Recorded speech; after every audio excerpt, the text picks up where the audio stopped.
Shalom, selamat pagi Bapak Ibu Saudara sekalian yang terkasih di dalam nama Tuhan Yesus. Penuh dengan sukacita, pagi hari ini kita mau kembali bersekutu kepada Tuhan, menaikkan doa kita, menaikkan syukur kita, penyembahan kita, pengagungan kita hanya bagi nama Tuhan kita Yesus Kristus, Allah yang menjadi juru selamat kita, yang menjadi kekuatan dalam kehidupan kita, yang menjadi penghiburan dalam kehidupan kita. Kita mau angkat satu pujian. Hanya Kau.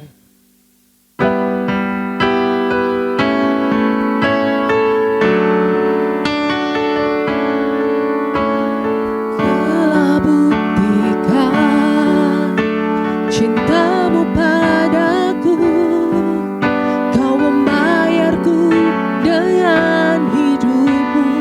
Ku bersyukur yang ada padaku, semuanya milikmu. Ku persembahkan seluruh hidupku di mezbamu. Kau telah buktikan, Kau telah buktikan cintamu padaku, Kau membayarku dengan hidupmu. Ku bersyukur yang ada padaku, semuanya milikmu. Ku persembahkan seluruh hidupku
tersedia bagiku.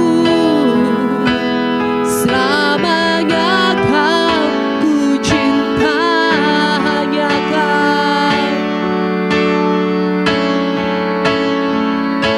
Hanya Kau yang menjadi tempat jawaban.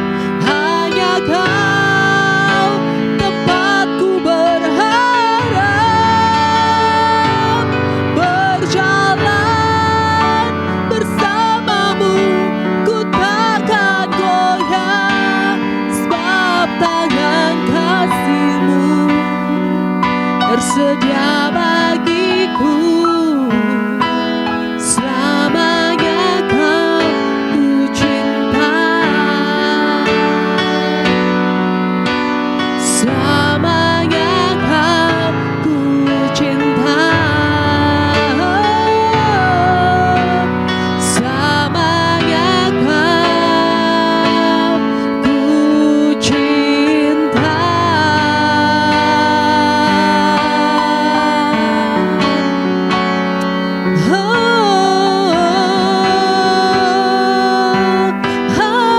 Haleluya, Jesus,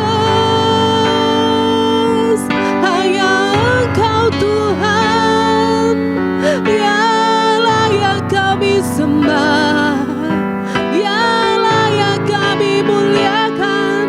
Hanya Kau Yesus,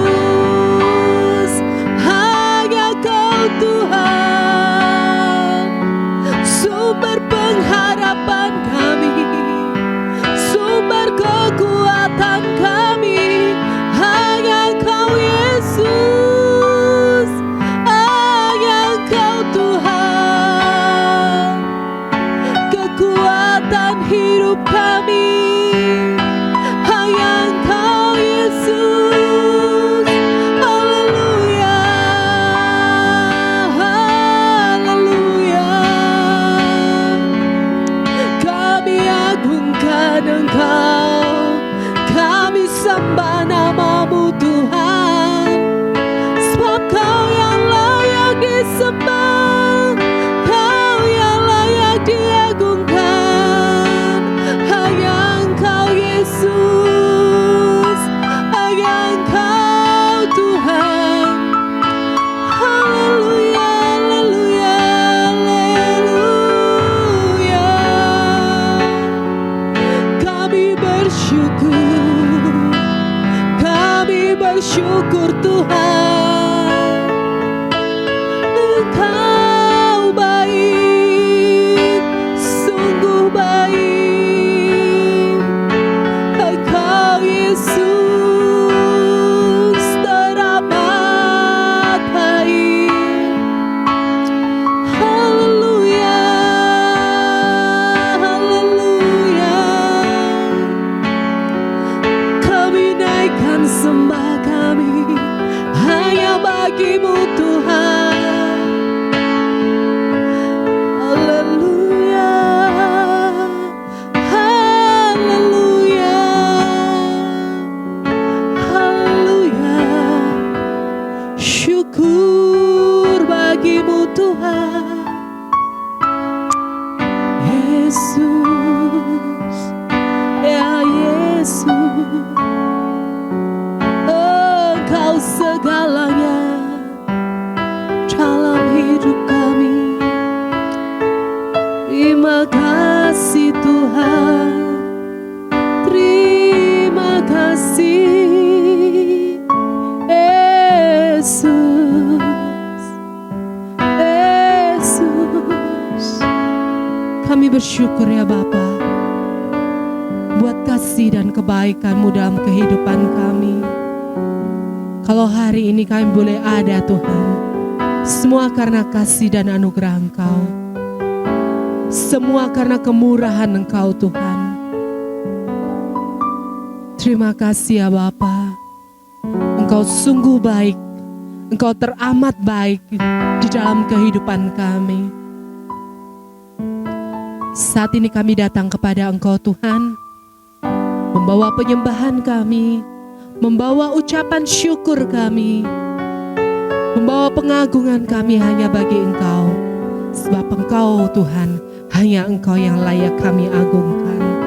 Hanya Engkau Tuhan yang layak kami sembah. Terima kasih Bapa. Terima kasih. Kami akan mulai ibadah kami pada pagi hari ini. Kami alaskan hanya di dalam nama Tuhan Yesus Kristus. Haleluya. Amin.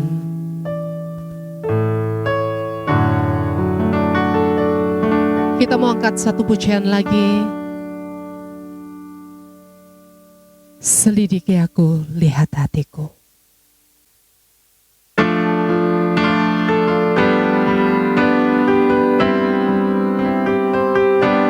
Selidiki aku, lihat hatiku. Apakah ku sungguh mengasihimu, Yesus? Kau yang Maha tahu dan menilai hidupku. Tak ada yang tersembunyi bagimu. Selidiki aku, lihat hatiku. Apakah ku sungguh mengasihimu, Yesus? Kau yang Maha tahu dan menilai hidupku. Tak ada yang tersembunyi bagimu. Telah kulihat kebaikanmu yang tak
Terima kasih ya Tuhan, terima kasih. Selidikilah hati kami ya Tuhan. Apakah kami mengasihi Engkau Yesus? Apakah kami sungguh-sungguh mengasihi Engkau Tuhan? Biarlah kami Tuhan boleh setia sampai akhir kehidupan kami. Sepanjang hidup kami Tuhan, apa yang kami alami Tuhan, kami tetap mau berserah kepada Engkau Yesus. Kami mau tetap mengarahkan wajah kami kepada Engkau Yesus. Terima kasih ya Bapa, terima kasih. Dan saat ini ya Tuhan, kami akan duduk diam mendengarkan akan firman-Mu. Biarlah Engkau Tuhan berikan hikmat untuk hamba-Mu yang menyampaikan firman-Mu, sehingga firman ini Tuhan boleh menjadi berkat untuk kami. Firman ini Tuhan boleh menjadi kekuatan dalam kehidupan kami, untuk kami semakin dekat kepada Engkau.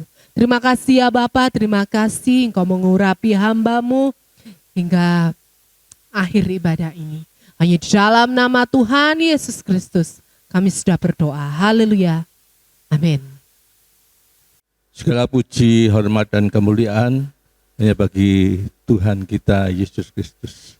Damai sejahtera dari surga kiranya turun atas kita pada pagi hari ini. Shalom. Haleluya.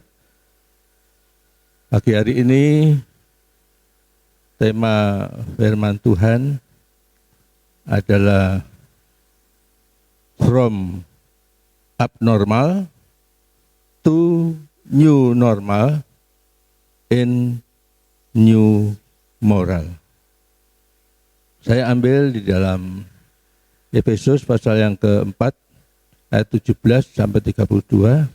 Mari kita membaca.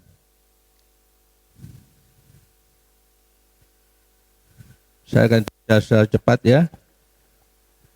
Efesus 4 ayat 17 sampai 32. Sebab itu kukatakan dan kutegaskan ini kepadamu di dalam Tuhan, jangan hidup lagi sama seperti orang-orang yang tidak mengenal Allah, dengan pikirannya yang sia-sia dan pengertiannya yang gelap, jauh dari hidup persekutuan dengan Allah, karena kebodohan yang ada di dalam mereka dan karena kedegilan hati mereka. Perasaan mereka telah tumpul sehingga mereka menyerahkan diri kepada hawa nafsu dan mengerjakan dengan serakah segala macam kecemaran. Tetapi kamu bukan demikian. Kamu telah belajar mengenal Kristus, karena kamu telah mendengar tentang Dia dan menerima pengajaran di dalam Dia menurut kebenaran yang nyata dalam Yesus, yaitu bahwa kamu berhubung dengan kehidupan kamu yang dahulu harus menanggalkan manusia lama yang menemui kebinasaannya oleh nafsunya yang menyesatkan, supaya kamu dibaharui di dalam roh dan pikiranmu dan mengenakan manusia baru yang telah diciptakan menurut kehendak Allah di dalam kebenaran dan kekudusan yang sesungguhnya. Karena itu, buanglah dusta dan berkatalah benar seorang kepada yang lain, karena kita adalah sesama anggota. Apabila kamu menjadi marah, janganlah kamu berbuat dosa. Janganlah matahari terbenam sebelum padam amarahmu, dan janganlah beri kesempatan kepada iblis. Orang yang mencuri, janganlah ia mencuri lagi, tetapi baiklah ia bekerja keras dan melakukan pekerjaan yang baik dengan tangannya sendiri, supaya ia dapat membagikan sesuatu kepada orang yang berkekurangan. Janganlah ada perkataan kotor keluar dari mulutmu, tetapi pakailah perkataan yang baik untuk membangun, di mana perlu, supaya mereka yang mendengarnya beroleh kasih karunia dan janganlah kamu mendukakan Roh Kudus Allah yang telah memeteraikan kamu menjelang hari penyelamatan. Segala kepahitan, kegeraman, kemarahan, pertikaian, dan fitnah hendaklah dibuang dari antara kamu, demikian pula segala kejahatan. Tetapi hendaklah kamu ramah seorang terhadap yang lain, penuh kasih mesra dan saling mengampuni sebagaimana Allah di dalam Kristus telah mengampuni kamu. Amin. Saudaraku yang kekasih dalam Tuhan Yesus Kristus, kehidupan kita dahulu sebelum kita mengenal dan menerima Yesus sebagai Tuhan dan Juru Selamat, itu oleh Rasul Paulus digambarkan di dalam ayat yang ke-17 sampai 19, ya. Namun saya menggambarkan kehidupan kita dulu sebelum mengenal dan menerima Yesus sebagai Tuhan dan Juru Selamat, itu adalah sebagai abnormal di mata Tuhan. Karena apa? Karena di situ dikatakan pikirannya sia-sia, pengertiannya gelap, pikiran yang hampa jauh dari Allah dan kebenaran. Tidak pernah memikirkan untuk menyembah dan memuliakan Allah, melainkan malah menyembah kepada Allah buatannya sendiri, ya, memberhalakan bukan Allah Sang Pencipta langit dan bumi dan segala isinya. Dikatakan pikirannya gelap karena apa? Karena buta rohani, tidak bisa memahami Injil kasih karunia, apalagi Injil kerajaan Allah yang sedang saya bahas. Saudaraku, kehidupannya jauh dari persekutuan dengan Allah karena kebodohan dan kedegilan hati mereka, kekerasan hati mereka. Hati mereka sudah membatu, perasaannya tumpul. Ayat yang ke-19 dikatakan perasaannya tumpul. Artinya hati nuraninya itu ya mati, enggak peka lagi terhadap dosa. Tidak ada rasa malu, ya, melakukan dosa, karena rasa akan benar dan salah itu sudah mati dari hati nuraninya. Dan akibatnya gaya hidupnya ya hanya didorong oleh hawa nafsu, keinginan dagingnya, keserakan, kecemaran, dan sampai kepada masalah seks dan percabulan, ya.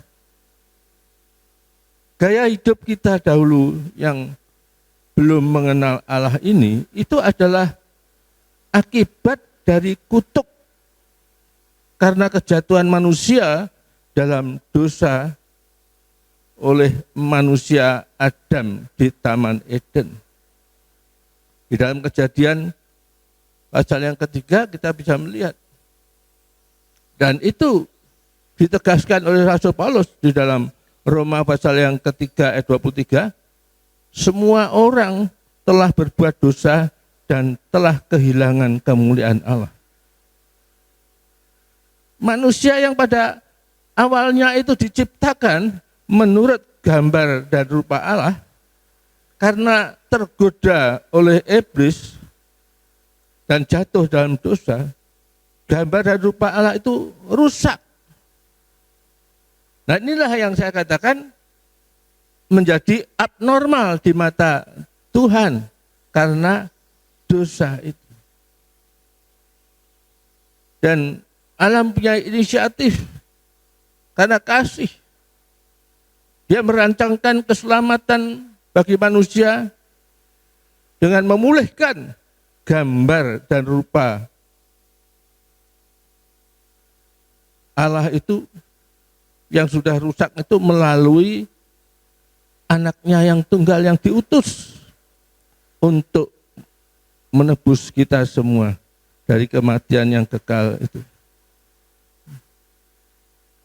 Orang yang percaya dan menerima akan Tuhan Yesus Kristus, dia dibaharui kembali kepada gambar dan rupa Allah.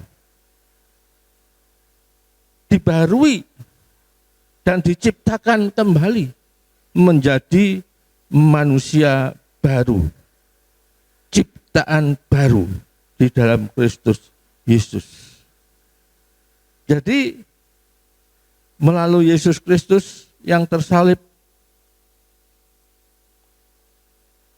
kita semua yang dahulunya itu di mata Tuhan jadi abnormal, itu kita masuk ke new normal,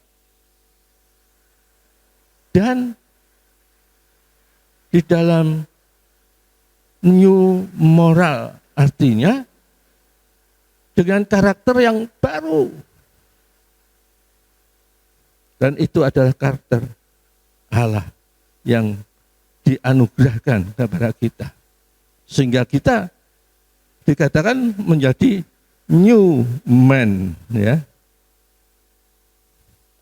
Dari ayat yang ke-20 21 dikatakan, tetapi kamu bukan demikian. Kamu sudah telah belajar mengenal Allah, mengenal Kristus. Karena kamu telah mendengar Dia dan menerima pengajaran di dalam Dia menurut kebenaran yang nyata dalam Yesus. Sebab itu dalam Efesus 4 ayat 22 dan 20 sampai 24 dikatakan, yaitu bahwa kamu berhubung dengan kehidupan kamu yang dulu harus menanggalkan manusia lama yang menemui kebinasaannya oleh nafsunya yang menyesatkan, supaya kamu dibaharui di dalam roh dan pikiranmu, dan mengenakan manusia baru yang diciptakan menurut kehendak Allah di dalam kebenaran dan kekudusan yang sesungguhnya. Haleluya.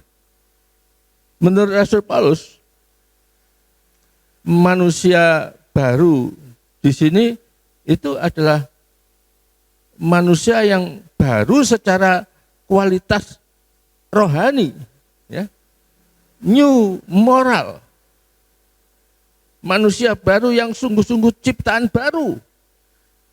Seperti yang dikatakan di dalam 2 Korintus pasal yang ke-5 ayat yang ke-17. Dan berasal dari satu mukjizat kelahiran baru yang dilakukan oleh Roh Kudus. Coba kita baca di dalam Titus pasal yang ketiga, ayat 3 sampai 5, ya. Karena dahulu kita juga hidup dalam kejahilan, tidak taat, sesat, menjadi hamba berbagai-bagai nafsu dan keinginan, hidup dalam kejahatan dan kedengkian, keji, saling membenci.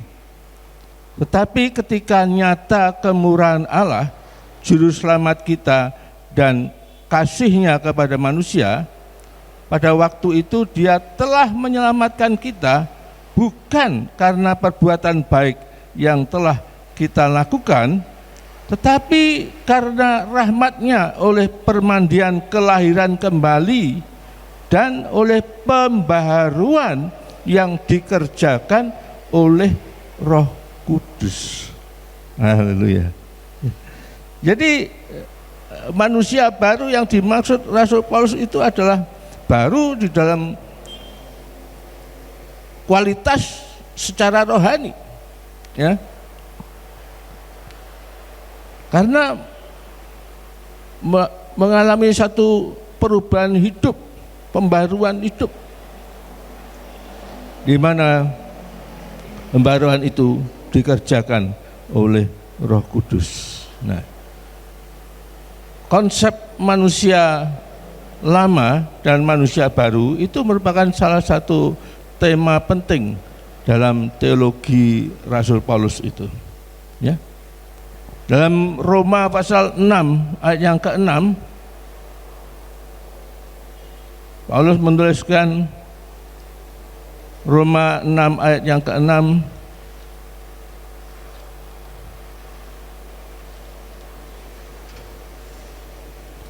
karena kita tahu bahwa manusia lama kita telah turut disalibkan supaya tubuh dosa kita hilang kuasanya, agar jangan kita menghambakan diri lagi kepada dosa. Ya.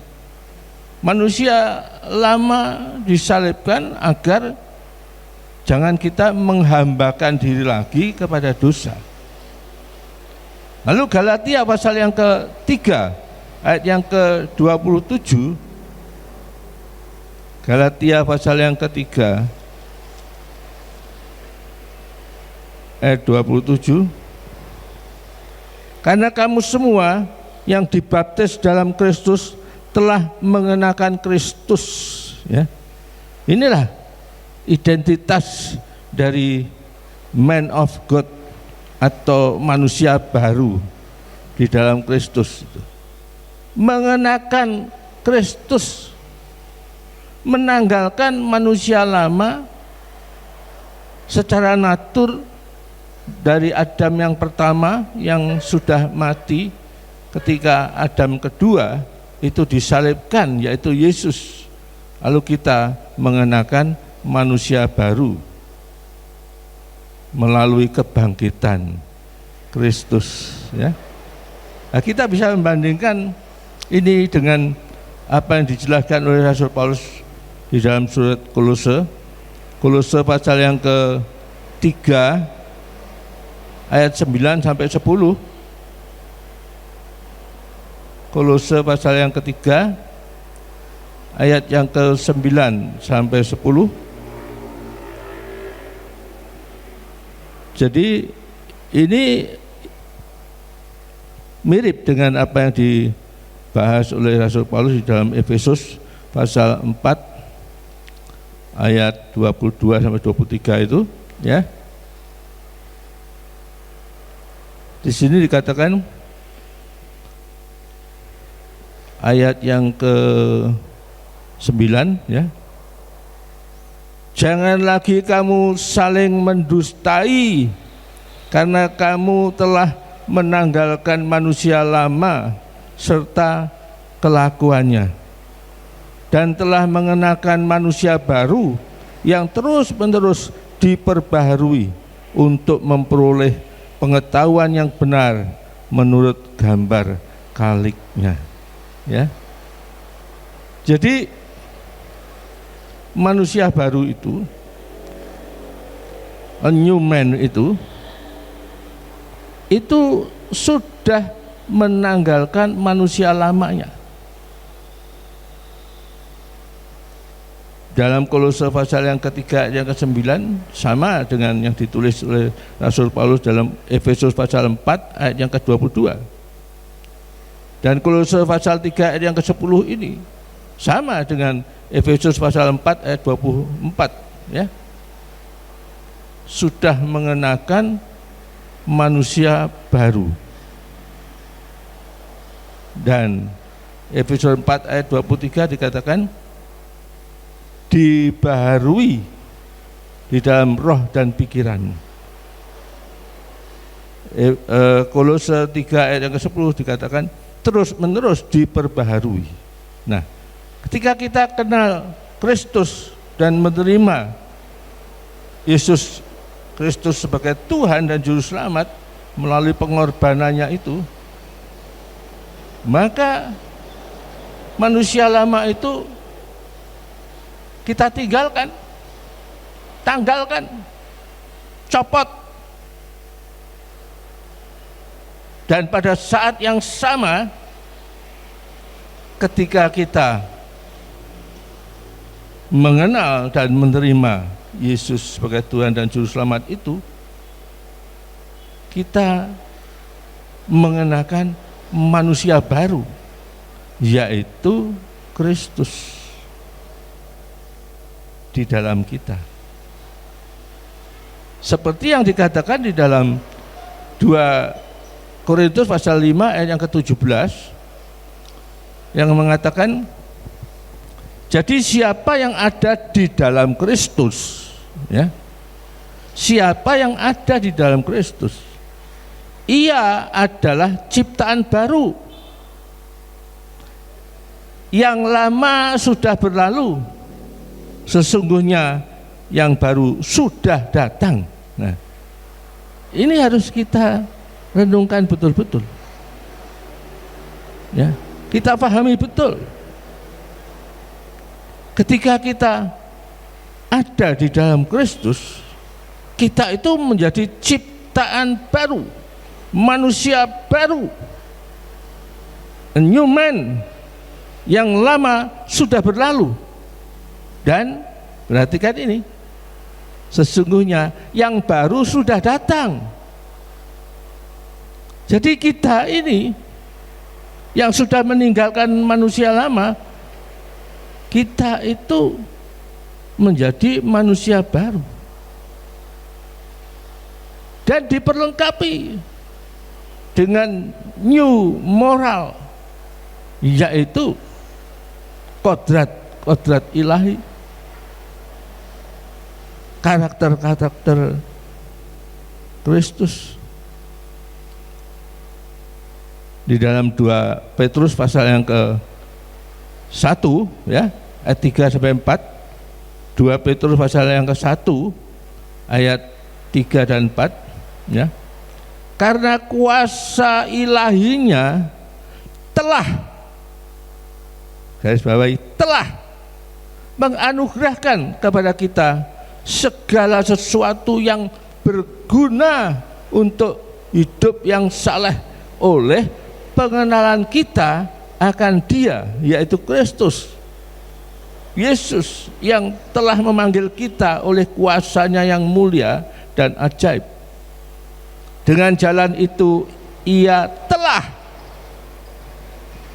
menganugerahkan kepada kita janji-janji yang berharga dan yang sangat besar, supaya olehnya kamu boleh mengambil bagian dalam kodrat ilahi dan luput dari hawa nafsu duniawi yang membinasakan dunia. Haleluya. Saudara, manusia baru dengan karakter Kristus, new moral, itu bisa disebut sebagai man of God, yang terus-menerus dibaharui roh dan pikiran kita itu. Perubahan status manusia lama menjadi manusia baru itu terjadi satu kali, ya, ketika kita menerima, mengenal Yesus dan kita ada di dalam Dia. Namun pembaruan hidup dari kita semua yang percaya kepadanya itu terjadi terus-menerus, ya. Perubahan status satu kali, tapi pembaruan hidup itu dikerjakan terus-menerus. Nah, ini identik dengan rumusan yang saya berikan kepada saudara sekalian, bahwa pembaharuan mutlak dikerjakan tuntas oleh Kristus, tetapi perubahan itu adalah kerjasama antara Allah dan kita. Itu satu fakta, karena Dia tidak dengan sendirinya akan mengubah hidup kita. Kita harus berubah. Ada satu kerjasama. Kalau kita tidak mau berubah, ya kita tidak akan mengalami satu perubahan dalam kehidupan kita ini. Sebab itu Rasul Paulus menjelaskan di dalam Roma pasal yang ke-12 ayat yang kedua, janganlah kamu menjadi serupa dengan dunia ini, tetapi berubahlah. Ini satu perintah. Berubahlah oleh pembaruan budimu. Ya, karena pembaruan itu sudah dikerjakan oleh Roh Kudus. Mutlak. Ya. Itu adalah pekerjaan Kristus. Kita sudah menerima manusia baru.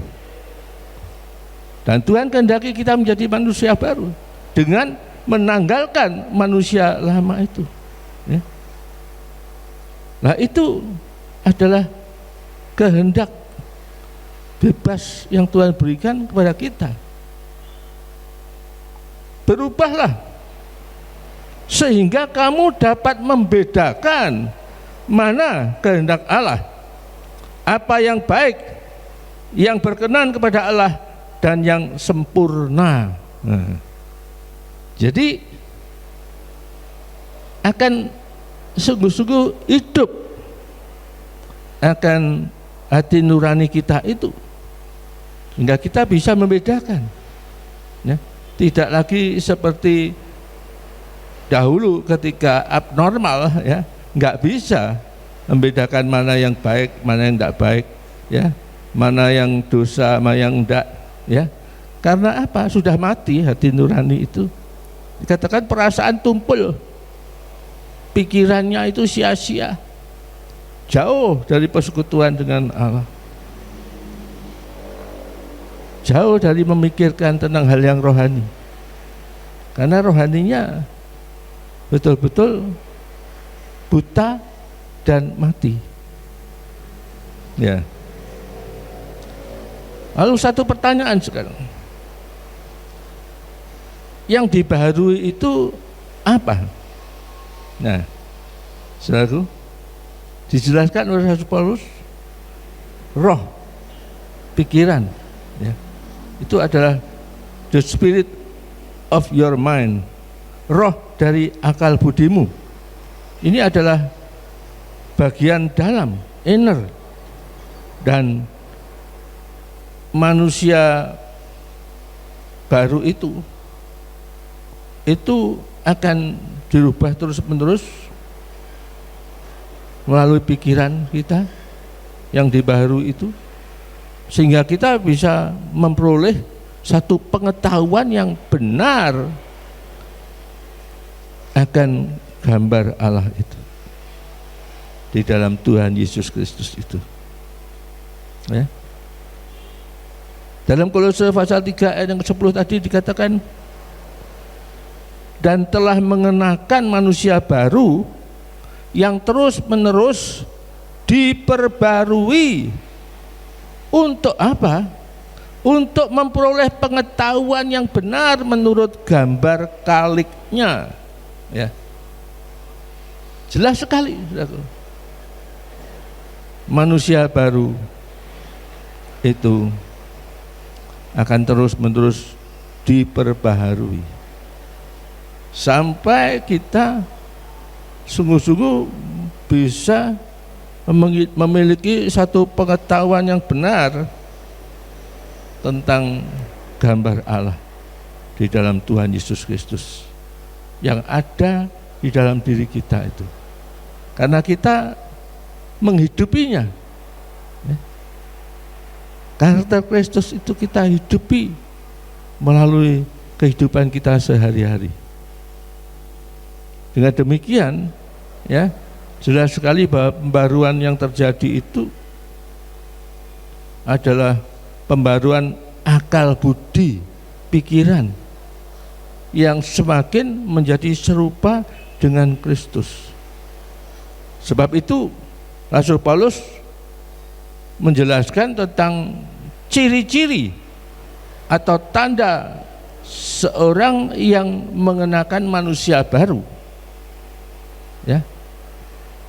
Dan itu terlihat di dalam perubahan akal budinya, pola pikirnya yang dikerjakan oleh Roh Kudus itu, sehingga terlihat dari kata-kata, tindakan dan perilaku kita dalam kehidupan ini.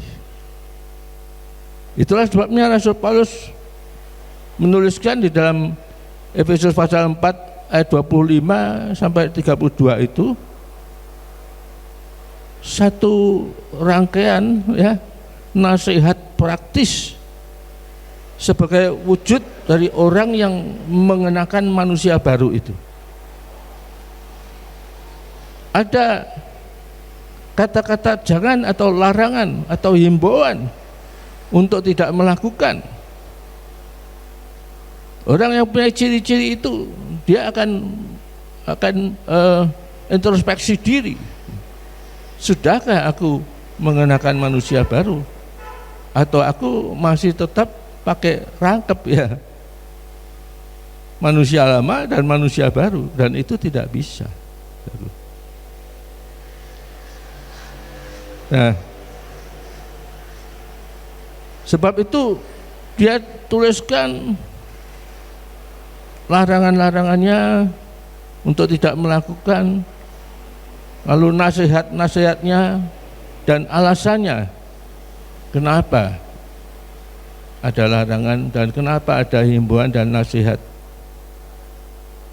Ya, di dalam Efesus 4 ayat yang ke-25 dikatakan jangan bohong, jangan engkau saling mendustai, ya. Efesus 4 ayat yang ke-25.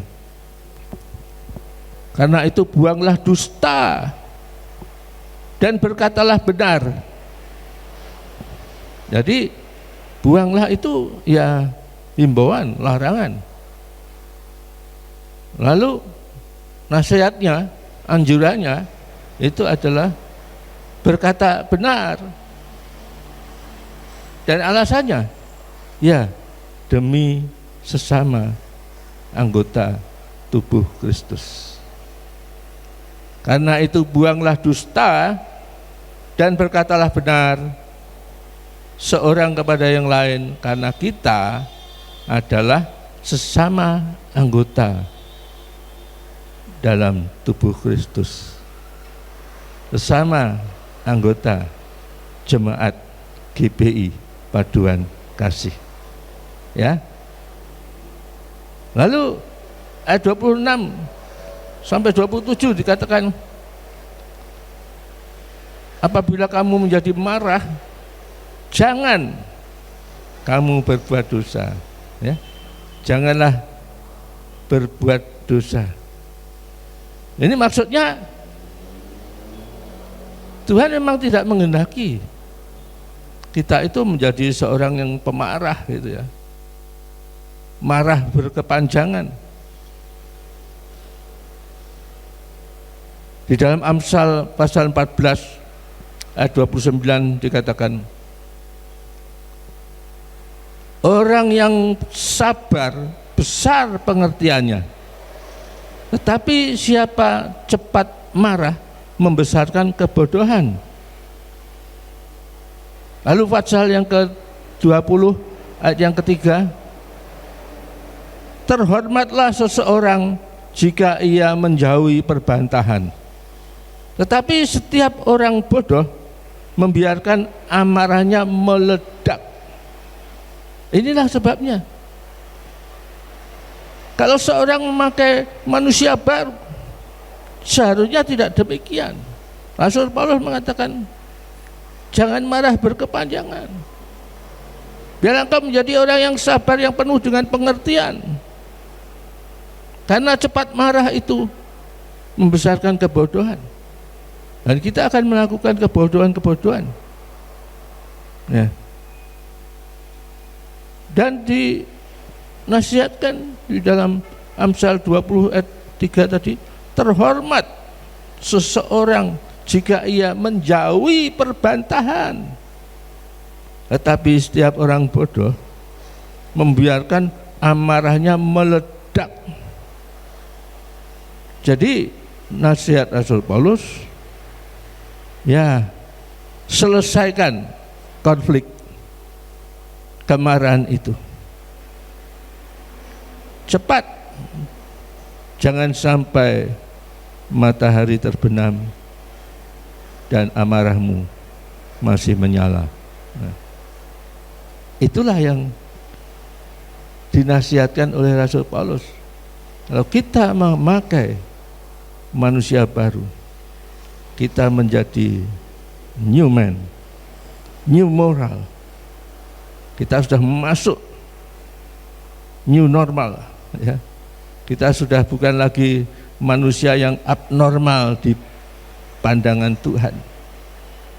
Kita sudah masuk new normal karena kita percaya dan mengenal akan Tuhan Yesus Kristus yang sudah tersalib bagi kita. Kita menjadi new man dengan new moral. Seharusnya, ya, kita tidak berlarut-larut memendam kemarahan, karena alasannya, ya, mencegah supaya iblis tidak mendapat kesempatan. Karena kemarahan itu sebetulnya mengerjakan sesuatu yang enggak benar di hadapan Allah. Yakobus jelas sekali dia mengatakan, Yakobus 1 ayat yang ke-20, amarah manusia tidak mengerjakan kebenaran di hadapan Allah. Jadi nasihat Rasul Paulus, cepat selesaikan dan jangan memberikan kesempatan kepada iblis, ya. Ayat yang ke-27, janganlah memberi kesempatan kepada iblis. Justru iblis akan bekerja keras ketika ada celah yang memang diizinkan untuk dia masuk, ya, dikepasi terus supaya kemarahan itu tetap menyala, bahkan sampai dikatakan meledak. Nah, ini saudaraku. Lalu Efesus 4 ayat 28, manusia baru adalah seorang yang tidak mencuri lagi, tapi sudah betul-betul bertobat. Tapi enggak hanya itu saja, enggak cukup cuma bertobat, enggak mencuri lagi, tapi ada nasihat yang diberikan oleh Rasul Paulus. Jangan menjadi statis. Dikatakan hendaklah bekerja keras.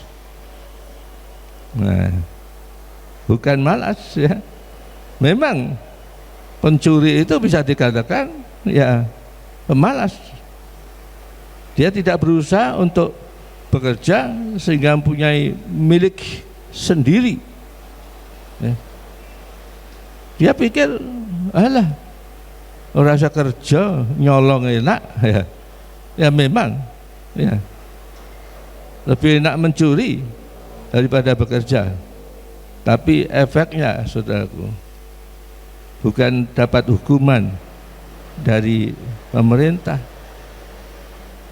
tapi kerajaan Allah itu akan menghakimi, ya, dan tidak akan luput dari penghakiman Tuhan.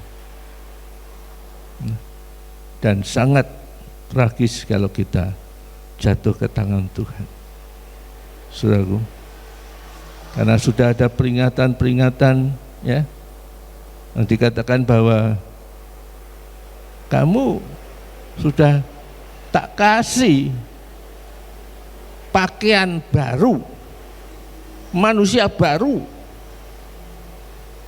ya, itu kenakan.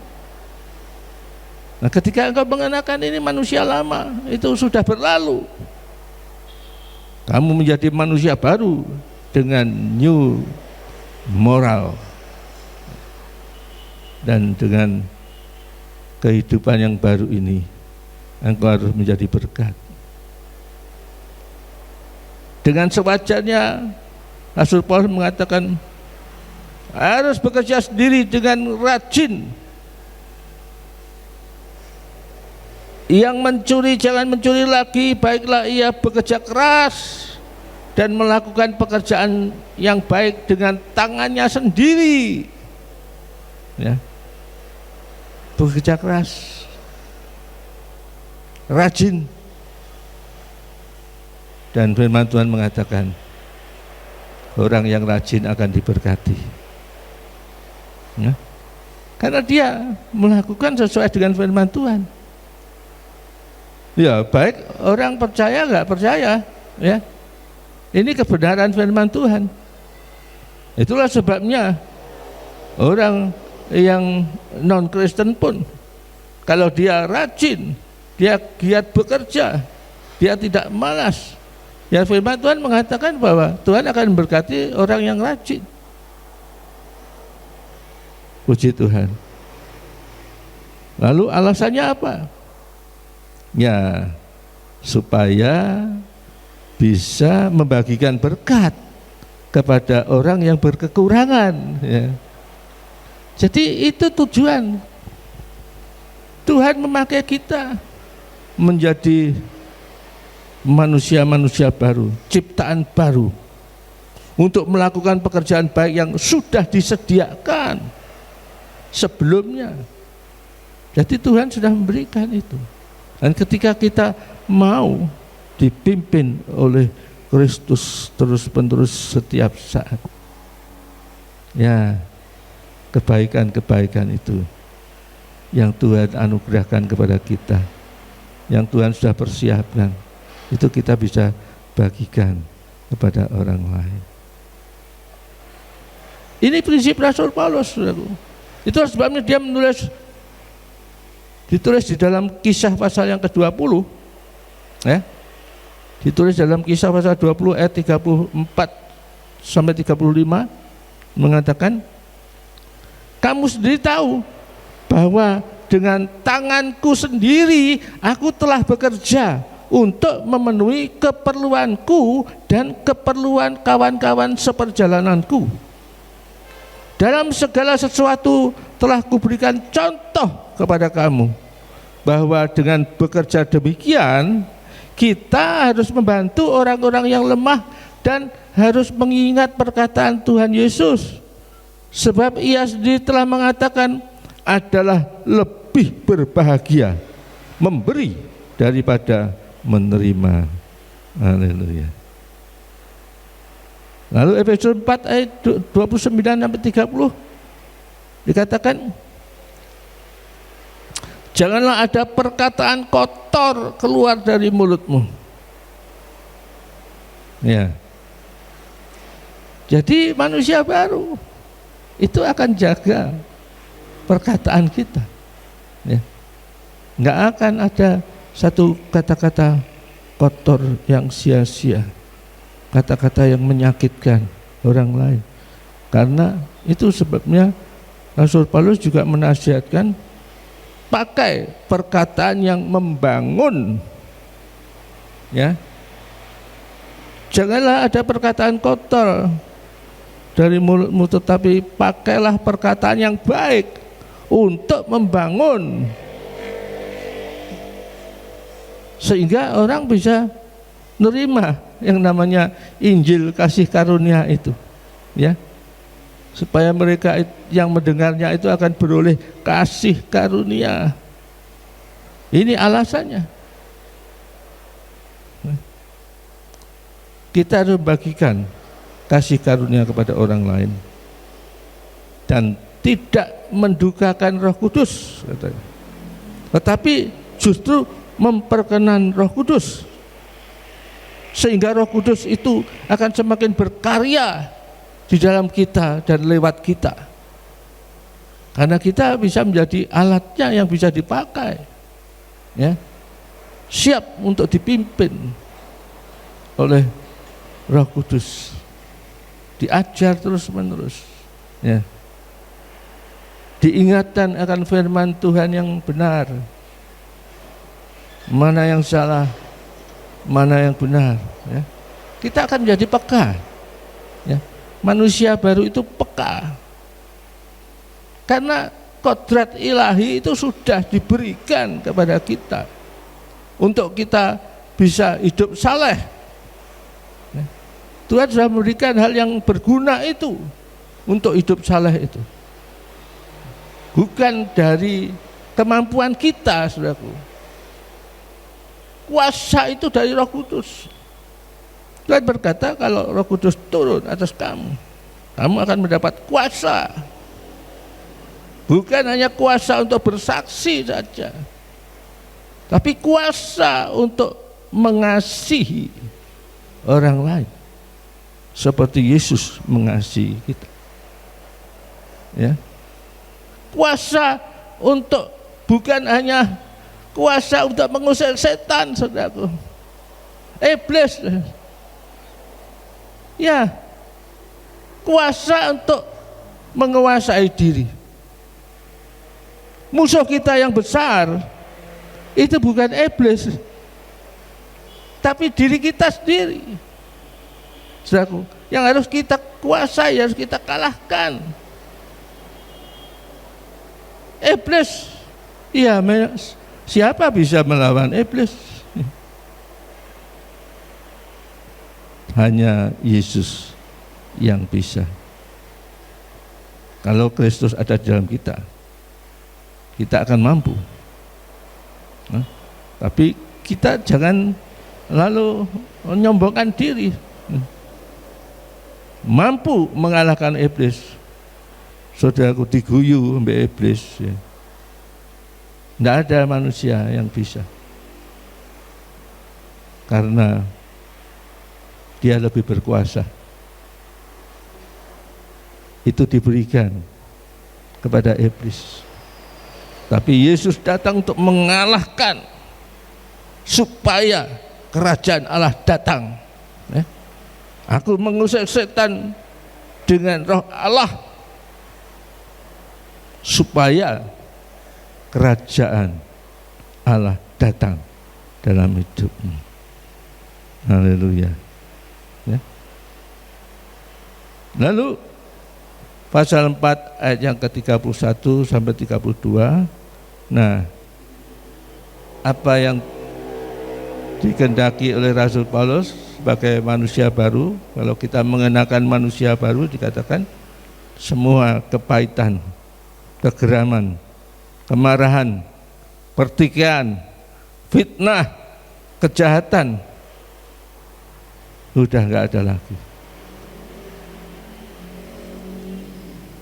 Segala kepahitan, kegeraman, kemarahan, pertikaian, fitnah harus dibuang dari antara kamu. Ya, itu termasuk manusia lama. Tanggalkan, buang. Demikian juga segala kejahatan, ya. Karena implikasinya itu akan mengarah kepada kejahatan. Tetapi hendaklah kamu ramah seorang terhadap yang lain. Ini nasihatnya. Penuh kasih mesra, saling mengampuni, sebagaimana Allah di dalam Kristus telah mengampuni kamu. Nah, inilah saudaraku yang harus kita sadari dan pahami. Setelah kita itu masuk ke new normal, yang dulunya abnormal di mata Tuhan, dan kita masuk menjadi new man with new moral, itu akan menciptakan satu atmosfer surga atmosfer kerajaan Allah yang bisa kita nikmati, plus berkat-berkat yang sudah dijanjikan oleh Tuhan itu.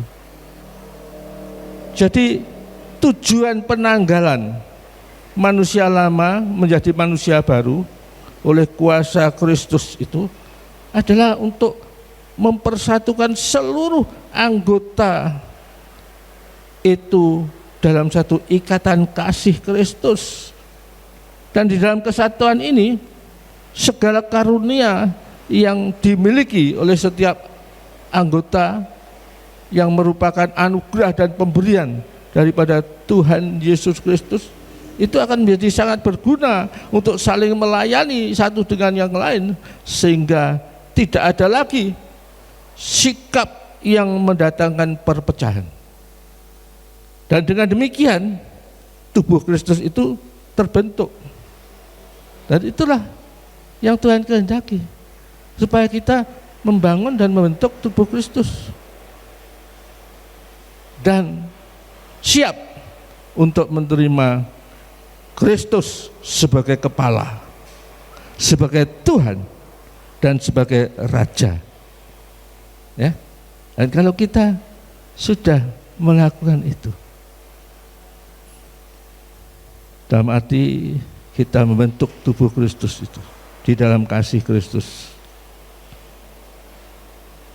maka sang kepala itu akan sungguh-sungguh menjadi kepala, Tuhan dan Raja yang mengendalikan seluruh kehidupan kita itu. Dan kita pun akan mengalami atmosfer kerajaan Allah dan menerima berkat-berkat yang sudah dijanjikan kepada kita. Amin. Si Tuhan. Mari kita masuk dalam doa. Bapa Surgawi, kami naikkan syukur Engkau telah mengurapi hamba-Mu, membimbing hamba-Mu untuk bisa menyampaikan pesan-pesan yang daripada-Mu untuk sidang jemaat.